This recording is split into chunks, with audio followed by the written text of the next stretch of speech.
Alors dans cette vidéo, on va voir deux choses. On va voir comment utiliser une automation de volume sans vraiment passer par l'automation classique. Et ensuite, comment est-ce qu'on peut appliquer une automation sur l'option transpose alors qu'apparemment ça paraît pas possible. Pour ce faire, on va utiliser un onglet qu'on n'a pas encore utilisé dans notre fenêtre de sample qui est l'onglet enveloppe. Pour le développer, il va falloir cliquer sur ce petit E qui est juste ici. Et voilà, qui va nous donner ce cadre enveloppe. Alors dans ce cadre enveloppe, on va avoir plusieurs onglets qui sont très intéressants, mais aujourd'hui on va se concentrer uniquement sur deux, à savoir l'onglet volume modulation et transposition modulation. Pour les autres, je vous laisserai tester, voir ce que ça donne, comme ça vous pourrez expérimenter à votre bon vouloir. Par défaut, le mode volume modulation va être sélectionné, et vous pouvez voir que dans notre fenêtre de sample ici, on va avoir une ligne d'automation qui est dédiée au volume. Donc on va pouvoir l'utiliser comme je vous ai montré pour n'importe quelle autre automation. Ici on peut faire des courbes, on peut faire des escaliers si on a envie.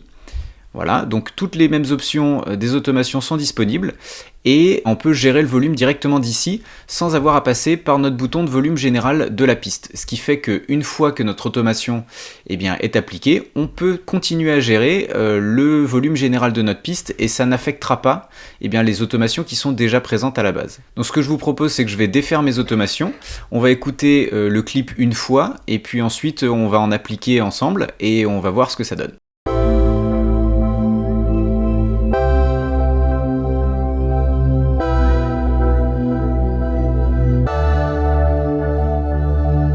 Donc voilà pour le clip sans automation. Maintenant, on va faire une baisse de volume ici, et puis reprendre tranquillement là avec une petite courbe, comme on a fait tout à l'heure en fait.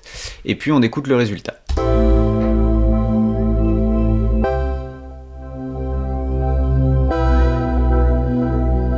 Donc on peut voir encore une fois que ça fonctionne exactement comme une ligne d'automation normale, à part que pour y avoir accès, du coup on n'y aura plus accès par le menu que je vous ai montré la dernière fois, mais par le menu enveloppe qui est juste ici, et on va retrouver nos différents onglets. Dès qu'il y a un petit carré rouge, ça veut dire qu'il y a une automation qui est assignée à cet onglet, et on va avoir tout de suite la représentation physique de cette automation sur la fenêtre de sample juste à côté. Alors je me suis débarrassé de mon automation de volume et cette fois-ci on va cliquer sur l'onglet transposition modulation et en fonction de l'algorithme que vous avez sélectionné, ça va pas faire le même type de son, donc on va pouvoir regarder ça tout de suite et jouer avec les algorithmes pour voir ce que ça change.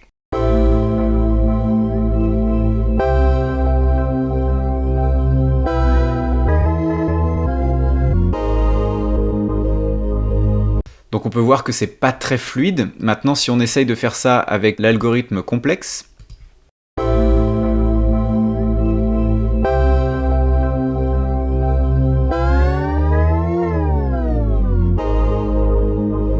alors le résultat est pas vraiment heureux parce que j'ai pas du tout regardé ce que j'avais mis comme option au niveau des semitons, mais vous voyez tout de suite que ça apporte une fluidité au sample et qu'on est moins dans l'effet de crénelage de l'algorithme Beats. Donc voilà comment on peut tricher un peu et contourner les limitations d'automation de volume et de l'option transpose. Donc je vous laisse passer à la prochaine vidéo où cette fois-ci on va commencer à s'intéresser aux effets d'Ableton Live.